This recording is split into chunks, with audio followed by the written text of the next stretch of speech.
Makeup থেকে বেশি beautiful লাগে, কেউ তো ঠিক করে সাজতেও পারে না। দেখি কে কি সেজে এসছে বিয়ে বাড়িতে।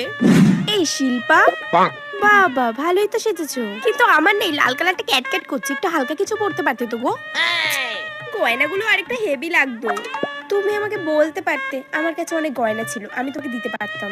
দিতে? হ্যাঁ ঠিক আছে, নেক্সট টাইম আমাকে বলবে। হ্যাঁ রিসেপশনে। আমাকে ভালো লাগছে না? খুব সুন্দর লাগছে। 5000 টাকা মেকআপ করেছি। Okay bye, happy married life. Thank you.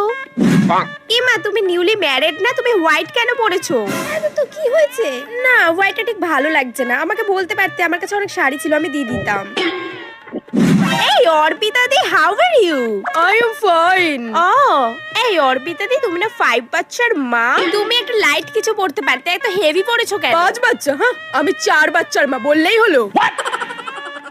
What? কারো কোনো ড্রেসিং সেন্সই নেই। বাবা কি ওয়েট গেইন করে নিয়েছিস, আবার খাচ্ছিস? তোকে না শাড়িটা ঠিক মানাচ্ছে না, তুই সালোয়ার পরে আসতিস, সেটা বেশি ভালো লাগতো। তোর কি রে, ভুলভাল ড্রেস পরবে আবার বলাও যাবে না, যত সব।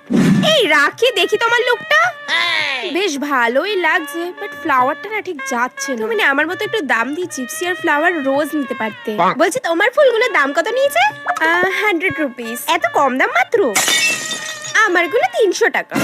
হ্যাঁ বাবা গো বাবা, এখন তো দেখছি কাউকে কিছু বলাই যাবে না, 300 টাকার ফুল কিনেছে বলে কেমন করে বলে গেল।